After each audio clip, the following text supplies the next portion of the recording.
बिस्मिल्लाहिर्रहमानिर्रहीम। Dear students, अस्सलाम वालेकुम। बच्चों, हमने जो प्रीवियस लेक्चर डिस्कस किया था उसके अंदर स्पीड ऑफ साउंड को हमने डिस्कस किया था, और स्पीड ऑफ साउंड को हम डिस्कस कर रहे थे कि वो क्या होती है, कितनी होती है, रूम टेम्परेचर पे कितनी होती है, उसकी फ़िज़िकल कंडीशन कौन कौन सी हैं। उसके बाद हमने ये देखा था कि वो कौन सी नेचर पे कैसे डिपेंड करती है। ठीक है बच्चों, आज और फिर हमने आखिर में फाइंड किया था कि स्पीड ऑफ साउंड मेजर कैसे की जा सकती है, स्पीड ऑफ साउंड मेजर कैसे की जा सकती है। ठीक है बच्चों, तो मैंने आपको बताया था कि स्पीड ऑफ साउंड दो जो है तरीक़ों से मेजर की जा सकती है। नंबर वन जो हमारे पास है वो है वेव इक्वेशन का तरीका, यानी कि v = f लैम्डा। ये वाला हमने फार्मूला v = f लैम्डा, इसके ज़रिए हम मेजर कर सकते हैं। एक मेथड ये था, ठीक है। अब दूसरा मेथड जो था वो मैंने आपको कहा था, ये इक्वेशन होगी s = vt, लेकिन इसको हम नाम क्या देंगे। ठीक है, फिज़िकली इसका मतलब इसका नाम क्या है। ठीक है, तो देखिए बच्चों, जो स्पीड ऑफ साउंड है उसका जो दूसरा तरीका है, तो ये दूसरा जो वे है वो क्या है, सेकंड मेथड, वो है जी स्पीड ऑफ साउंड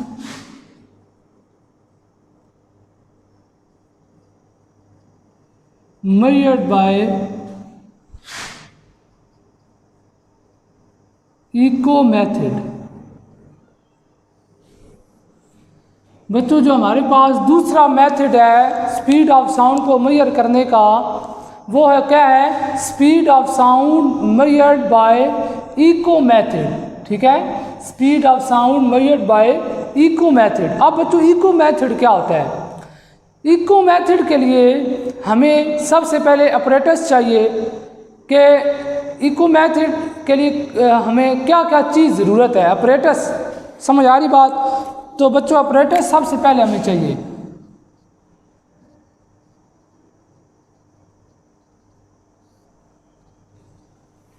बच्चों, अपरेटस में हमारे पास क्या क्या होना चाहिए? एक हमारे पास होनी चाहिए मेजरिंग टेप,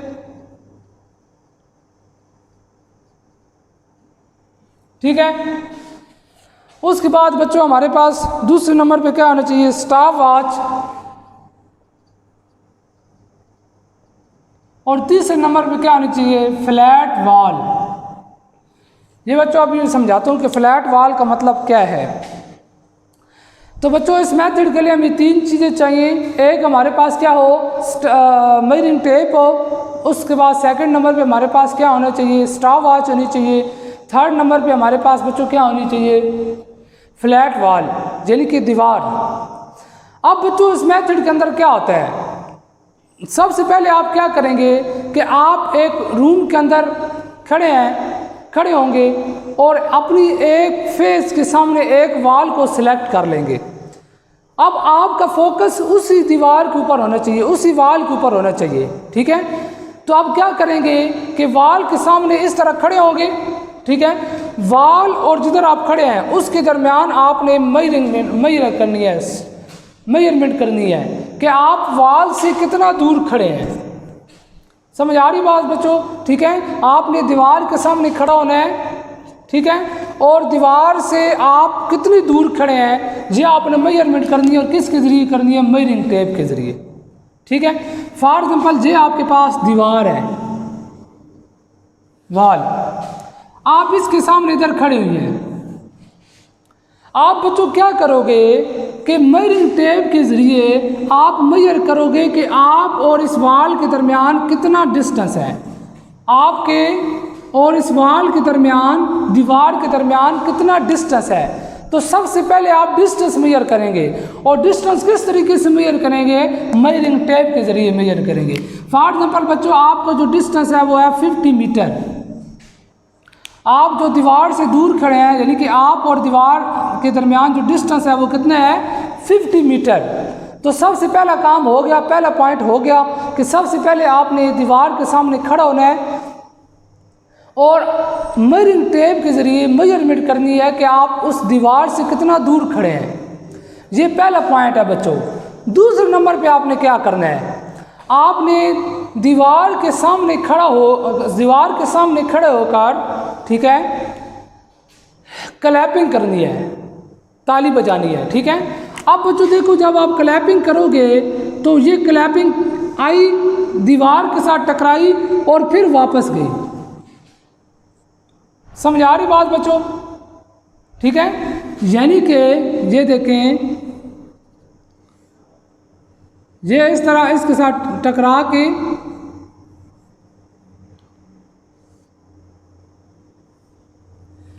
ये वापस आ जाएगी, ठीक है। ये किस तरीके से भी आप इसको इस तरह मैनेज कर सकते हैं। तो दूसरे नंबर पर बच्चों क्या करना है, आपने दीवार के सामने खड़े होकर क्लैपिंग करनी है, और क्लैपिंग से क्या होगा, आपकी जो आवाज़ होगी फॉर एग्जाम्पल जिस तरह भी आप ये डायग्रामिकली वैसे मैं आपको समझा रहा हूँ कि दीवार के सामने खड़े होकर आपने क्लैपिंग करनी है। और एक बच्चों बात का बहुत ज़्यादा आपने ध्यान रखना है, वो ये ध्यान रखना है कि आपको ये श्योर होना चाहिए कि आपकी जो आवाज़ है वो सिर्फ उसी दीवार के साथ टकरा रही है, ठीक है। ऐसे ना हो कि आपकी वो जो क्लैपिंग की आवाज़ है, जो साउंड है, वो और दीवारों के साथ भी टकरा रहा हो। अगर वो और दीवारों के साथ भी टकरा रहा होगा तो आपका जो डिस्टेंस है वापस आने का वो आपको क्लियर नहीं हो सकेगा, वो गूंज बढ़ जाएगी, आपको फिर उससे मेजरमेंट नहीं कर सकते स्पीड ऑफ साउंड। तो आपको ये सब करने से पहले श्योर होना चाहिए कि आपकी आवाज़ जिस दीवार के सामने आप खड़े हैं सिर्फ उसी के साथ टकरा रही है। तो बच्चों अब देखो, जब आप ये आवाज़ इसके साथ टकरा के वापस आई, तो जब इधर आ रही थी तब 50 मीटर डिस्टेंस था, जब टकरा के वापस गया फिर भी उसने कितना टोटल मेजर किया डिस्टेंस, 50 मीटर, सेम है ना, ठीक है। तो टोटल उसने कितना डिस्टेंस मेजर कर लिया है, 100 मीटर।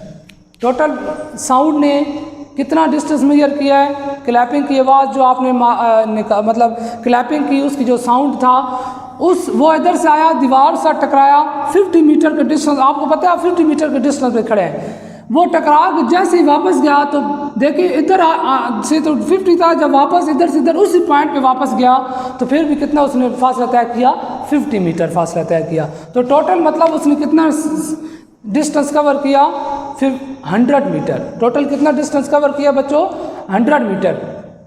अब बच्चों आप क्या करोगे कि आपने तो एक क्लैपिंग की, उससे आपने डिस्टेंस निकाला। अब आपने क्या करना है नेक्स्ट में, अगले पॉइंट के अंदर, कि आपने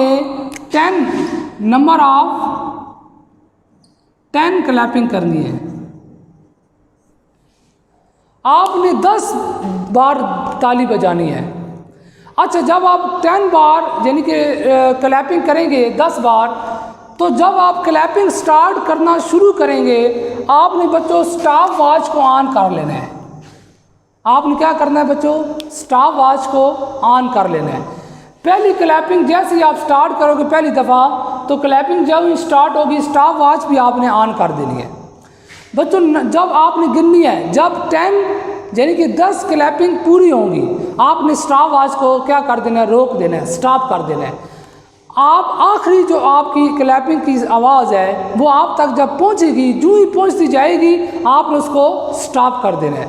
अब बच्चों जब आप स्टॉप वॉच को स्टॉप करोगे तो इससे आपका टाइम निकल आएगा कि 10 नंबर ऑफ जो 10 क्लैपिंग्स हैं वो कितने टाइम में हुई हैं, वो कितने टाइम में हुई हैं। और ये टाइम आपको क्या बताएगी, स्टॉप वॉच बताएगी कि 10 जो क्लैपिंग आपने की हैं वो आपके पास कितने टाइम में हुई हैं, और आखिरी क्लैपिंग की आवाज़ आपके पास जब आई है तो कितना टाइम हो चुका था।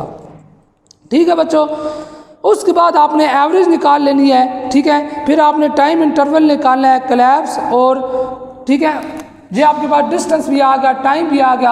आपने फार्मूला लगाना है S=VT, V= आपने स्पीड ऑफ साउंड मालूम करनी है ना V, तो V ये इधर ही रखो, इसको उधर लगेगा S/T।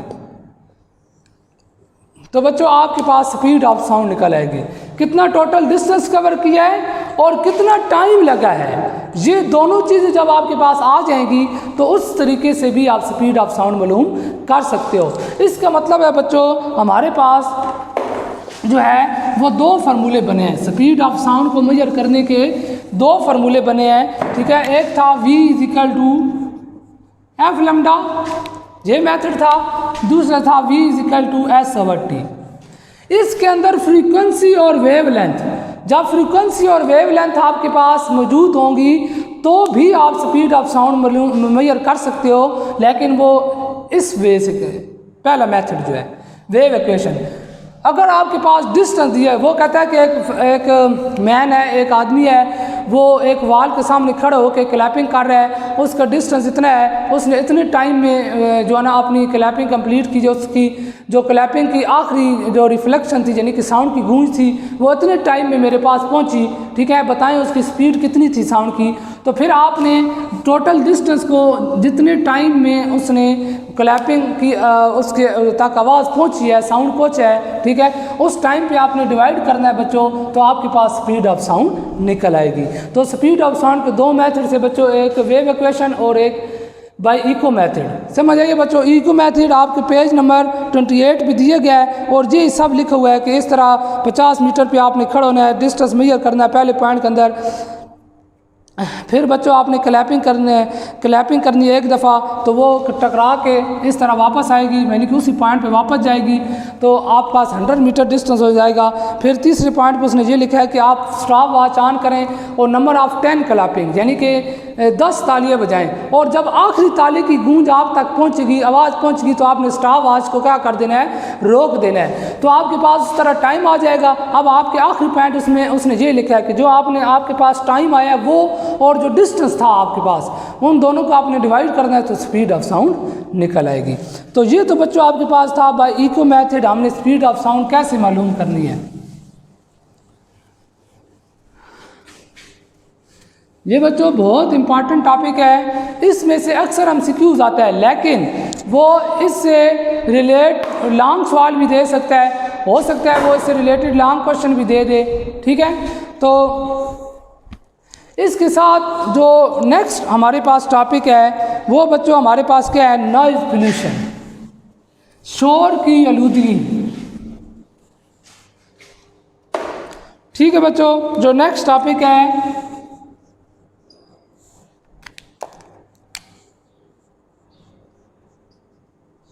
वो क्या है, नॉइज पोल्यूशन।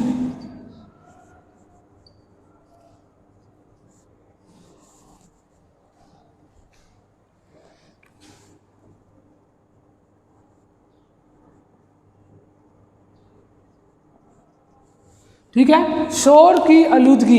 ये बच्चों आपने 10th में भी पढ़ा है, 7th में भी साइंस में पढ़ा है, ये अक्सर आप डिस्कस हम करते हैं। तो बच्चों देखें, साउंड से अब हम साउंड के बारे में पढ़ रहे हैं। अब साउंड को हम ले के चलते हैं तो साउंड हमारे पास दो किस्म के होते हैं। एक हमारे पास जो होता है साउंड, उसको सॉरी दो किस्म के आपके पास साउंड होते हैं। एक होती है नॉइज यानी कि शोर, और एक होता है म्यूजिकल साउंड जो आपके कानों को सुरीला लगता है। ठीक है, हमारे पास साउंड दो किस्म के होते हैं बच्चों। एक तो हमारे कानों को बहुत आवाज़ सुरीली महसूस होती है, और एक हमारे कानों को जो है ना जॉर्जिंग इफेक्ट यानी कि नाखुशगवार महसूस होती है। अब इन दोनों साउंड के दरमियान हम डिस्टेंस करेंगे कि वो क्या होता है। सबसे पहले बच्चे हम देखेंगे कि जो सबसे पहला जो इसकी टाइप है, ये अक्सर क्वेश्चन आता है, what is the difference between musical sound and noise. ठीक है, तो सबसे पहले क्या है बच्चों, musical sound.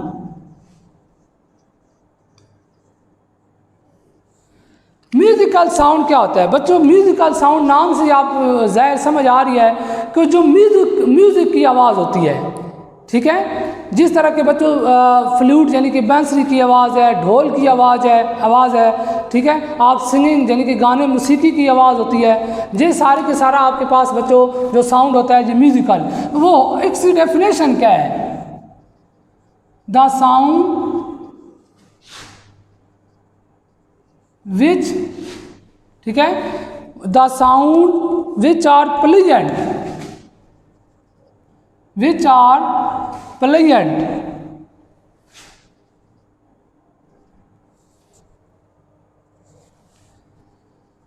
which are pleasant to our ears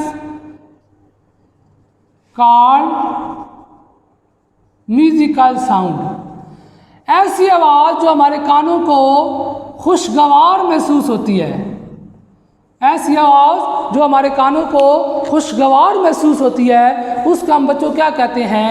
musical sound कहते हैं। फिर सुन लें, साउंड म्यूजिकल साउंड क्या होता है? The sound which are pleasant to our ear. ठीक है, ऐसी आवाज़ जो हमारे कानों को खुशगवार महसूस होती है, उसको हम कहते हैं म्यूजिकल साउंड। फॉर एग्जांपल जी, साउंड ऑफ आपके पास ड्रम, ड्रम यानी कि वो लेयर है जिसको आप ढोल कहते हैं। ठीक है बच्चों, समझ आ रही बात? उसके बाद आपके पास जी आ गया फ्लूट, फ्लूट यानी कि बांसुरी, ETC। ठीक है बच्चों, तो आप उसके बाद बुक वाले ने और भी इसमें बताया है, फ्लूट की आवाज़ है, हारमोनियम की आवाज़ है, वायलिन की आवाज़ है। ठीक है, समझ आ रही बात? तो ये सारे के सारे बच्चों क्या हैं? ये आपके पास म्यूजिकल साउंड है जो आपके कानों को खुशगवार महसूस होते हैं। अब इसी के साथ बच्चों दूसरा क्या है? नॉइज़।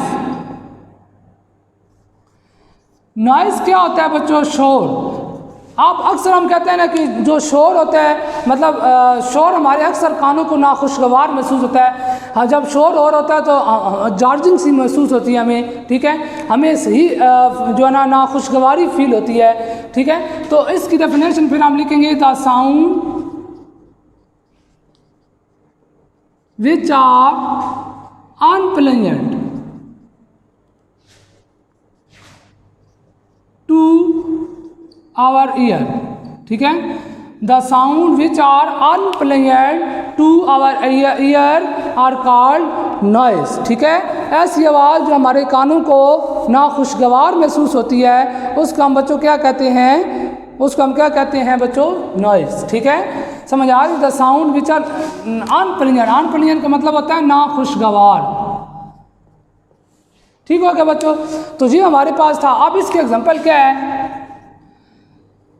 ट्रांसपोर्ट यानी कि हॉर्न जो होता है उसकी साउंड ओपन और close the door, sound of heavy machinery, ETC। ठीक है बच्चों, तो इसके अंदर आप जब दरवाज़ा देखें ना, आप दरवाज़ा खुलता है बंद होता है ज़ोर ज़ोर से, तो क्या होता है? वो हमारे कानों को नाखुशगवारी महसूस होती है, हम कहते हैं कि शोर हो रहा है। इसी तरह साउंड आपके पास जिस तरह मशीनरी की आप जो हमारे पास इंडस्ट्री लगी होती हैं, इंडस्ट्री की जो मशीनरी होती है उसकी जो हमारे पास आवाज़ आ रही होती है, वो भी आप किस में आती है? शोर के अंदर आती है। ठीक है, तो बच्चों ये दोनों के दोनों जो डेफिनेशनें अलग अलग हैं। ठीक है, तो ऐसी आवाज़ जो हमारे कानों को खुशगवार महसूस होती है वो क्या कहलाती है? Musical sound. और ऐसी आवाज़ जो हमारे कानों को नाखुशगवार महसूस होती है उसको हम क्या कहते हैं? शोर यानी कि नॉइस कहते हैं। ठीक है, और मैंने इसके आपको एग्जांपल दे दिए हैं बच्चों। अब इसका इंसानी इसके इफेक्ट क्या आते हैं, काजेज क्या होते हैं? ये लॉन्ग सवाल जी तो शॉर्ट में इससे पूछा जाता है, लॉन्ग में भी ये क्वेश्चन आ सकता है। harmful effects and causes of noise pollution।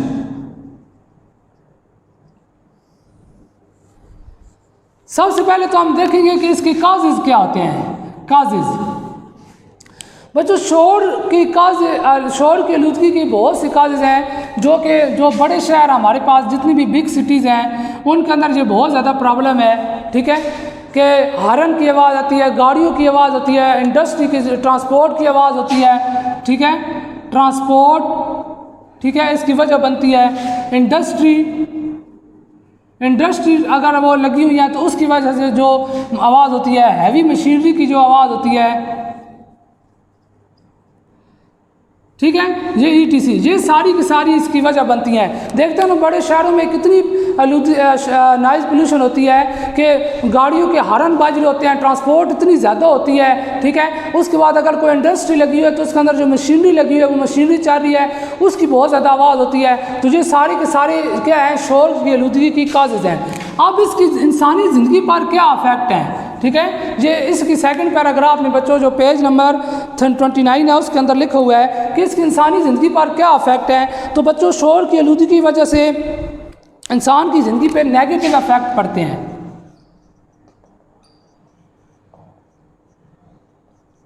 ठीक है, नेगेटिव इफेक्ट क्या मतलब, मुख्तलिफ किस्म की बीमारियां लगती हैं, जिस तरह के आपके पास ब्लड प्रेशर की बीमारी है, जिस तरह के टेंशन की बीमारी है। ठीक है, इसने बच्चों इसके अंदर सारी लिखी हुई है, डिस्टर्बेंस पैदा, एग्रेशन,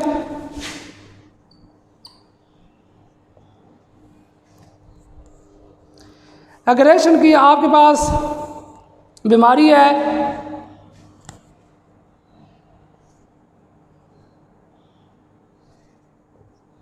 ठीक है, उसके बाद बच्चों और उसने इसके अंदर क्या लिखा है, हाइपरटेनियस, हाई स्ट्रेस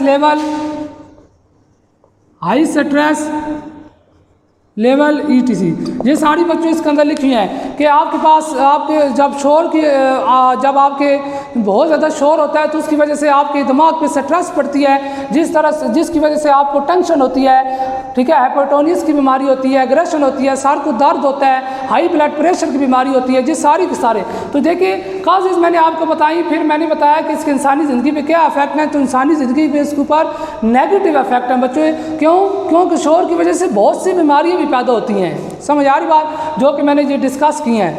और इसी वजह से जो बच्चों जो आखिरी पैराग्राफ उसके अंदर उसने लिखा है कि बहुत से ऐसे ममालिक हैं जिनके अंदर जो साउंड है वो जो वर्किंग आवर्स होते हैं, यानी कि 10 आवर्स हैं वर्किंग आवर।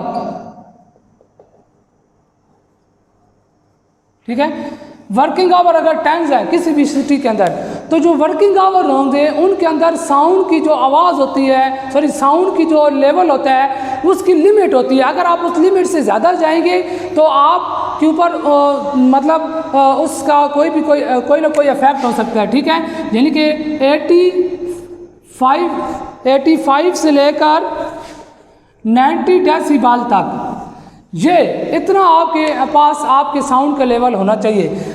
ठीक है, अगर ये अक्सर सिटी में ये अलाउ होता है, अगर 85 से 90 से ज़्यादा आपका डेसिबल से ज़्यादा साउंड की लेवल है तो उससे आपको क्या होगा, फाइन हो सकता है। ठीक है, समझ आ रही बात। तो ये बच्चों किसी जो बहुत से ऐसे ममालिक है इसमें ये फिक्स रखा जाता है, इससे ज़्यादा आप साउंड की नहीं बढ़ा सकते जो वर्किंग आवर्स होते हैं। ठीक है बच्चों, तो ये सारा था कि नॉइज़ क्या होता है, इससे पीछे हमने इको ऑफ साउंड पढ़ा। ठीक है, ये सारा बच्चों आपने प्रिपेयर करना है। ये लॉन्ग सवाल भी आ सकते हैं कि नॉइज़ पोल्यूशन क्या होती है, इसके इंसानी ज़िंदगी पर अफेक्ट क्या है और काजेज़ क्या हैं, या सिर्फ शार्ट सवाल आ सकता है what is the difference between noise and musical sound. आज के लिए इतना ही काफ़ी है, इंशाल्लाह नेक्स्ट लेक्चर में इससे आगे टॉपिक को डिस्कस करेंगे। Thank you.